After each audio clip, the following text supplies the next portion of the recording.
Okay guys, it's Reem, Authentic Excellence, with a new video, and it's about sequences um, of events or of habits or things that can create either an upward spiral or a downward spiral. So it may sound complex. I'll just give you a quick introduction. So a while ago I was starting doing a course. It's about seduction, it's about approaching women, all these things. And I noticed that I was, with my mind, I was in a lot of fear when it comes down to that moment, that specific moment. So instead, and what I was doing, of course, I was fighting with that fear. In the first times, it didn't really help that much. And then I was like overcoming the fear, ignoring the fear, accepting the fear, all these kind of things. But yesterday I had a dinner with a friend. He has experience in a lot of Tantra experience. He did around 50 courses. His name is Paul. And we had a talk, and we started talking, and I had like a blind spot that really became in my vision, like one of my blind spots. And that was the following. I used to have quite frequent ejaculations, like every 3 or 4 days, maybe a bit more or less, but it's kind of the thing. And he said, as a number, and it's not an exact number, it's not about that, but he says, you're putting 30% of your life force into Kleenex tissues. It's not about the 30%, but it's about wasting life force. That's something that's there. And I knew about it. I read some long time ago some books. The Multi-Orgasmic Man was one of them. And I applied it for some time, and I felt more energized, and then later on I dropped it and I was doing other stuff. But we had a talk yesterday, and I'm like, wow, I'm here doing this course on approaching women. And of course there's like from the more like top heavy energy. Of course there is a desire and wish to have those women in my life, and I feel it in a way as well, but it's not like a full like I must get her, you know. And what I also know is that if you have an ejaculation, it takes around 10 days for the body to fully recover. And he was telling me that he didn't ejaculate for around 3 years. So just imagine what kind of life energy this man has. And he showed me some pictures where he was when he was younger and now, and I must say, man, he looks, I told him he looks even younger in these pictures, while he is actually a few years older. So this is that same kind of youngness look that many people who practice yoga may have, you know. Some women who do yoga, they look much younger than women who don't do yoga. Of course not for everyone, but you guys get the idea. So I was thinking like, wow, I mean, I'm now fully committed to as well this path of non-ejaculation, and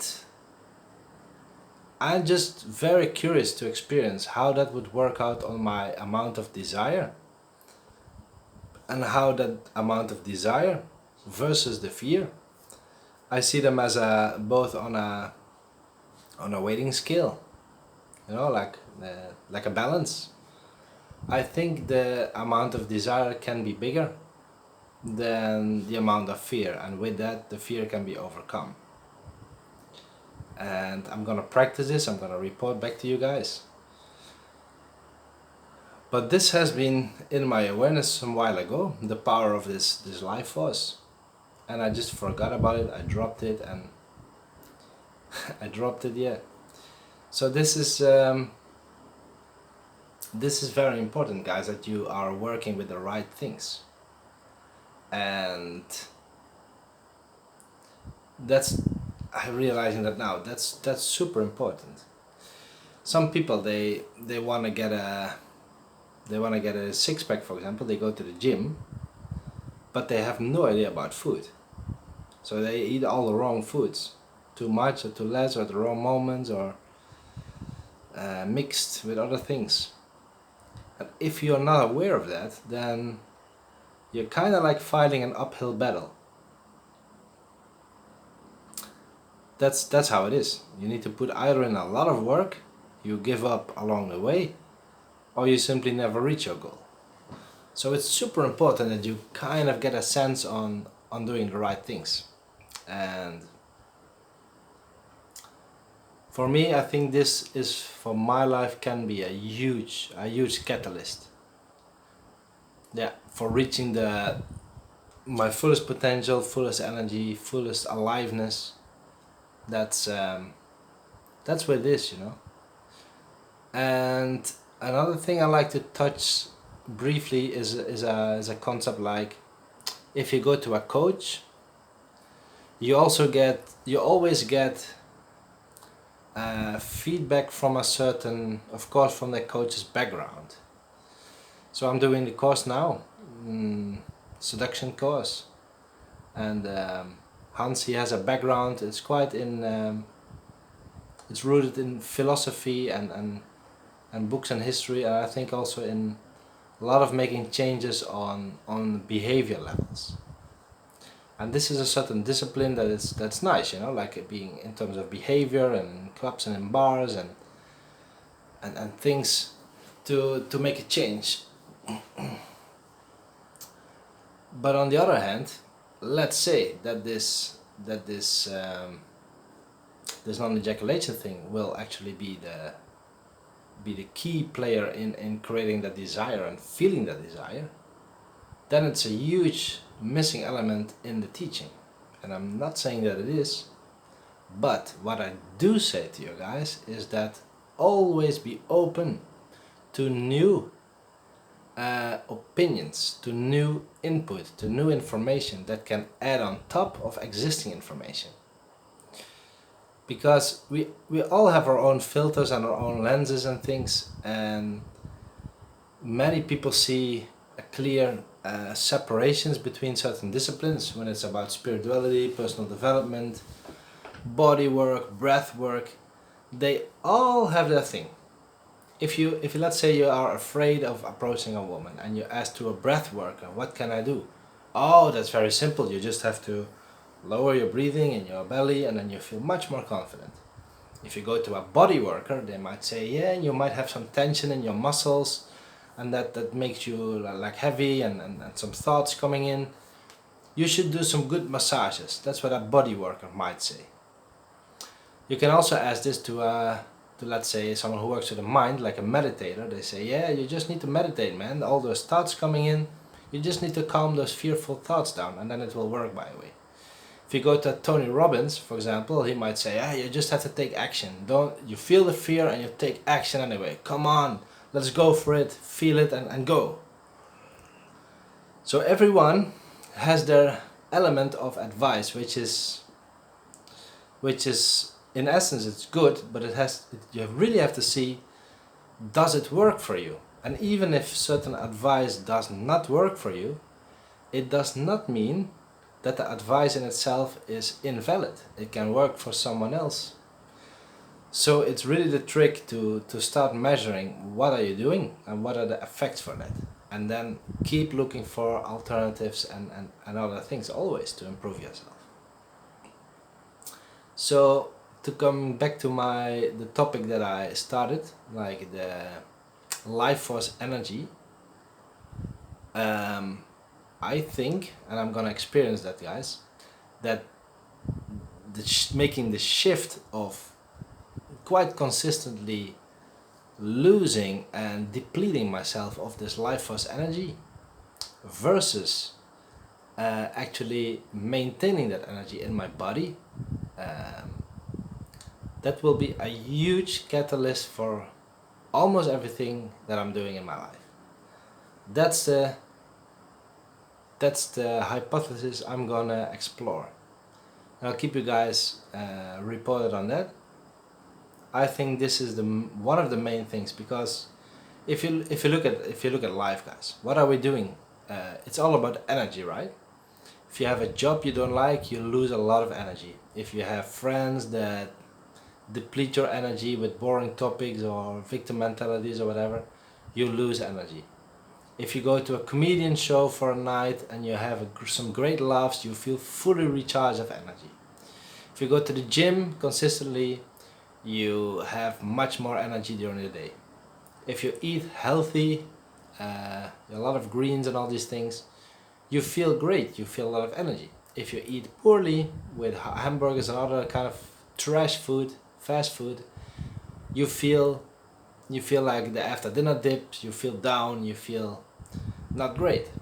Sleep, when you have good sleep, consistent sleep, uninterrupted sleep, in a good provided bed, you feel energized when you wake up. If you have changing sleep patterns, you are wake up at night, all these things, you cannot fully recharge and your energy is low. So many of these modalities we apply in our life, it's related to energy. It comes down to that, right? And how many of us do forget about this energy that's captured in our sperm, you know? That's for many men, it's out of the picture. To touch one last topic, if you see, for example, how widespread the porn industry has become. I mean, nowadays, young men, like teens, boys, with a few mouse clicks, they have access to endless porn videos. They might masturbate, they might ejaculate, and they might slowly get sucked into those habits where they have a certain fantasy or a desire and they immediately fulfill it, meaninglessly fulfill it with a very quick, snackable kind of content that doesn't fulfill them, doesn't leave them happy, can even turn into addictions. So it's, when it comes to these habits, you know, of not ejaculating, getting life energy, living your full power, this is a huge piece. So yeah, this is a very personal sharing. I'm into this topic. I dive into this topic for the next months. I see it as one of the most important things that I've personally overlooked. Everyone, as I told you guys many times, everyone has their own blind spots. Everyone has. And it's good to surround yourself with people that are on certain qualities, like how you like to become. For example, when I was with Paul yesterday, we had a dinner. He has a good energy. He said that he has inner happiness and he is complete and he's not chasing anything to fill up empty voids inside of himself. It's just a relaxed, cool, happy dude, you know. And that's and on that level, that's an inspiration. Of course, if I speak with someone who is financially abundant and has certain cars and a very big house and stuff, it's maybe not the possessions I would have, but I'm inspired by the wealth that he accumulated, you know. These kind of things that it's important to keep yourself surrounding with these people. That's very important, to have people around you that you feel inspired by. Alright, that's my message for you guys, my challenge. Keep you guys updated. See you on the next one, and alright.